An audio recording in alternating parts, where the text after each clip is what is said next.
No one can explain to me how it is these things can exist. They seem to be everywhere, yet no one admits it. Let me tell you what I saw, and you can be the judge. I was kayaking and painting watercolors at Broken Bow. I was there to find inspiration, but what I found was simply terrifying. I paddled to the narrow beach where I was painting the day before. As I approached the shore, I heard a loud splash behind me. I thought it was a large fish jumping, but the sound was followed by branches breaking and growling inside the tree line. It sounded like some guy was trying to sound like an animal. I was annoyed, but what happened next still haunts my dreams. I'll call it an ape. It came crashing onto the beach, throwing brush and handfuls of earth into the water around me. It was making huffing and barking sounds with each throw. I was stunned. My mind couldn't process it fast enough. I almost tipped the kayak, trying to maneuver away from the beach. When I was 30 meters away, it backed into the trees. It never looked away from me during the ordeal, even as it retreated. I paddled back to the launch. There were so many people laughing and enjoying the lake. I can't understand how something like that could exist there. Should I have warned them? Would they have believed me? All I could do was drive home. We'd go on all kinds of fun trips. I always loved the weekend camping trips the best. Well, that all changed after the time we went to the Great Smoky Mountains. The first day was over. All of our tents were up, knots were tied, and patches were earned. It was after dinner, and most of the kids had wandered off to their tents. I caught fire duty, which meant it was my responsibility to build the fire, tend it, and make sure it was extinguished before turning in for the night. I wasn't looking forward to getting to bed. My tent mate, Anthony, tended to eat twice as much as everyone else and stink up the tent. So I stayed up a bit to watch the fire some more before putting it out. As I sat there, humming to myself and thinking about whatever 12-year-old kids think about, probably Pokemon, I started to notice rustling in the bushes behind me. My imagination went wild. So I hurried to douse the fire and crawl into my tent. I climbed into the tent. Anthony was fast asleep, unconscious from methane poisoning. As I was settling in, I felt the call of nature, since there were no new sounds of creatures in the night. I felt confident enough to dip behind some bushes. With business taken care of, I headed back for the tent. I made it only a few steps when I was stopped dead in my tracks. Standing just outside of camp on the pathway was the ugliest thing I've ever seen. Barely illuminated by the moonlight was what looked like a man. He was tall, lanky, and pale as a ghost, even though he was thin. His skin looked extra loose and baggy. It's like he was wearing a skin suit. His arms were unnaturally long and ended in sharpened claws. If I hadn't just relieved myself, I would have peed my shorts. Instead, I screamed, then I promptly fainted. When I came to a few moments later, everyone was climbing out of their tents. I tried to explain to the scoutmaster and other chaperones what I saw, but they told me I probably had a bad dream.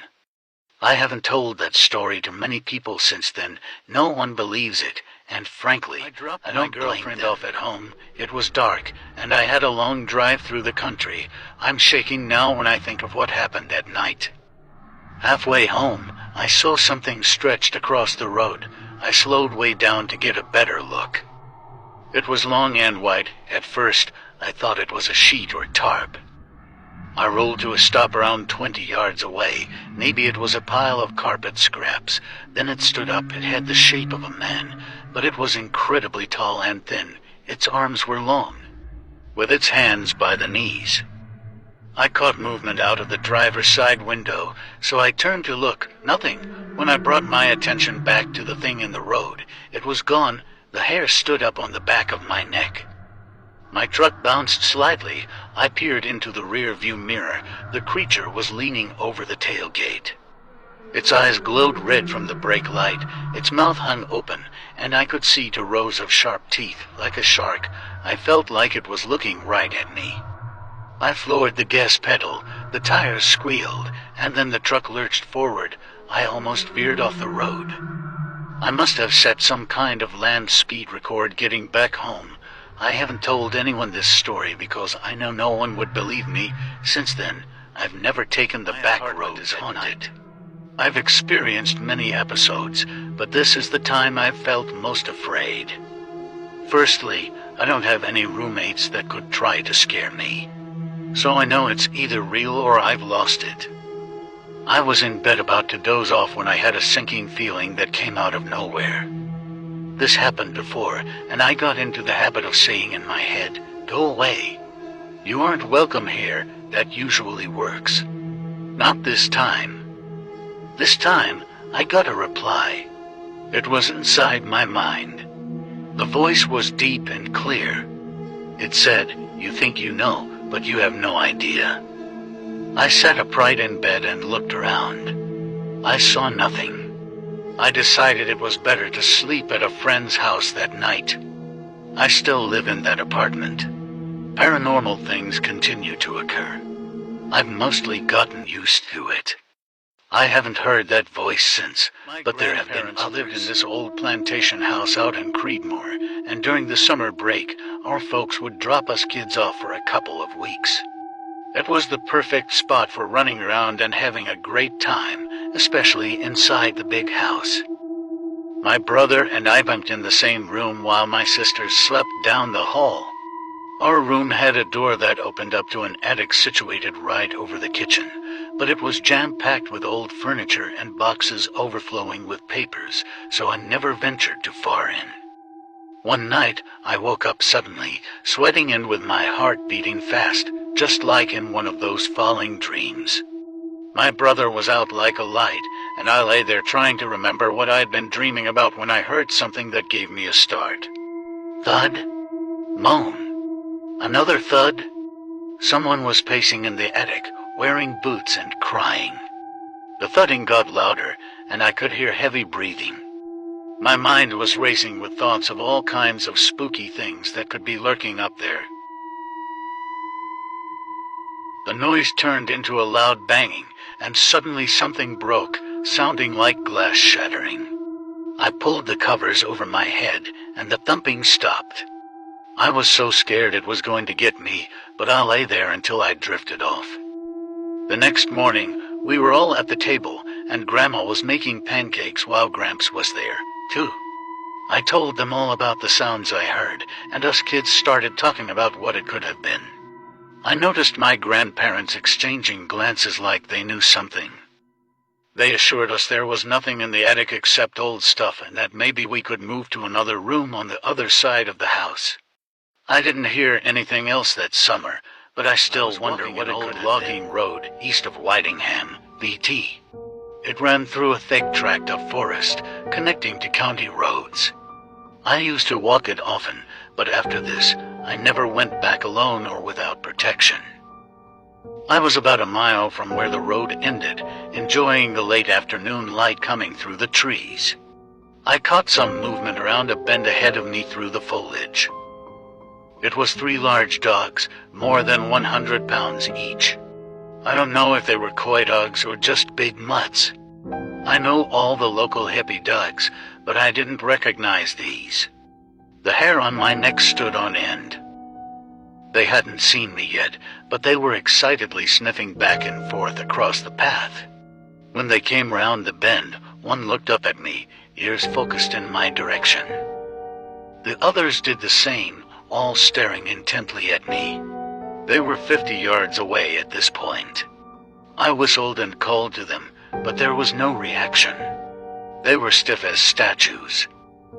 They started slinking in my direction, never taking their eyes off me. Now 30 yards away. Then, all at once, they were sprinting. Having worked with dogs before, I knew this was not play. Luckily, the road was thickly surrounded by large pine trees. I scrambled up the nearest one I could reach. The lead dog must have missed me by mere inches. Frustrated, they whined and clawed at the trunk. Trembling with adrenaline, I pulled my phone from my pocket, but I fumbled it. I watched it bounce away into the brush. That area of the forest didn't have a signal anyway. Still doesn't. Several minutes went by. The dogs were still whining, barking, and running around the base of the tree. What happened next is something I can hardly believe myself. Almost simultaneously, all 3 dogs stopped and stared somewhere behind me. Then they took off in the opposite direction. They were running even harder than before. I shifted my position to get a look at what set them off. The boughs were much too thick to see very far. I could hear and feel heavy thumps coming my way. Afraid it might be a charging moose, I climbed higher. What came into view was something from another world. It was Bigfoot. I don't know what else to call it. It was reddish-brown, easily 4 feet wide, and unbelievably tall. I don't know if it didn't see me or simply didn't care. I only saw it from behind as it kept going at a quick pace in the direction the dogs ran. I felt it was moving faster than something that big should move, but I guess big animals will surprise you like that. I waited a few minutes before climbing down. I wanted to make sure that thing was long gone. I'd rather take my chances with the dogs. When I hit the ground, I almost forgot to recover my phone. I sprinted the way back to my car and drove back home. I've been down that way since, but I've never seen that creature or the dogs. My back wasn't effed. I worked on a lobster boat during the summer break and for a few years after graduating. We'd run all day and all night on rotating shifts. I experienced many bizarre and beautiful things on the water. Here's one of the first. Middle of the night. We were having some issue with power generation, and the cap needed to shut everything down to isolate the problem. We ran completely dead, besides a few safety lights, for a couple hours. With clouds overhead, we were in complete blackness. Me and this old Maina named Tommy were taking the opportunity to have a smoke. We were shooting the breeze when he nods to the water. Look it, I didn't see what he meant at first, but there was a blue light coming from the water. It was real dim at first, but it grew brighter by the second. It was coming up from below the boat and spread out at least 20 yards in all directions. It got so bright, it was hard to look at. I asked him what the hell it was. It's not dangerous. He didn't seem all that interested. Probably shouldn't stare at it. Like the sun, yeah, but what is it? Dunno, probably just checking on us. The light lingered for a few minutes and just sank back down. Back to black. Cap got the batteries sorted out. We went back to work. I've seen glowing algae or whatever. I love this was something abandoned places. They make me feel all nostalgic and creepy. It's just got that liminal space aesthetic I love. You know what I mean. I went into this old mall I wasn't in before. It was crazy. The mall in Hawthorne, CA, has been around forever, so I didn't think I'd find anything cool or nothing. People have posted tons of pictures online. It's got a huge open room with beams of light and all from the ceiling. Just Google it, and you'll see what I'm saying. Anyway, I went down the way to a wall with a big hole in it. Sticking out the hole was a female dummy, like for clothes, real creepy, with a crooked smile on its face. I figured this place was looted years ago, so I thought all that stuff would be long gone by now. I snapped a photo and dipped into a few of the empty stores. There wasn't anything worth it to see. When I came out, I saw another dummy by the escalators that I didn't see before. It was just like the other, smile and all. I got a bad feeling in my gut. I walked back to where I came in by the parking garage. I passed the hole, but the first clothes dummy was gone. There weren't no drag marks or nothing. No shoe prints. But you could see the outline of where it was in the dust. I turned to get out of there, and I almost died. Like 10 feet behind me was another damn dummy. This one was a dude. Its face was all messed up, like a Halloween pumpkin. Someone was effing with me. I heard some homeless dudes and tweakers lived in there, so maybe I stepped on someone's toes or something. Time to go. I said, all right, I'm leaving now. When I turned around, I was face to face with another clothes dummy. I was pissed, so I knocked it over. "F off, you old Navy bitch." It bounced, and one of the arms went sliding across the floor. I looked up and around the level above me. There were dozens of the clothes dummies lined up on the railings, like they were looking at me. That was definitely not like that before. I looked back down at the dummy I knocked over. It was back up, holding its broke arm in the air over its head, like it was taking a swing at me. Nope, not today. I was done. I ran so fast to there. I almost got clotheslined by a thin wire that went across the door I came in. That was definitely not there when I came in. I haven't been out that way since, but if I ever go back there, I'm bringing a pew-pew. I always keep my window blinds closed at night, and I'll tell you why. Growing up, we lived in a cabin in the woods. My father worked nights, so it was just my mother and me. One night, we were finishing dinner in the kitchen. Mom was clearing the table and told me to clean the dishes. I was waiting for the hot water when I noticed the light shift outside. My reflection made it hard to see, but there was something there. It looked like a face. It was staring back at me. I was stunned, watching its red eyes pan around. It was examining me, the sink, the room around me. My mom dropped some forks into the sink.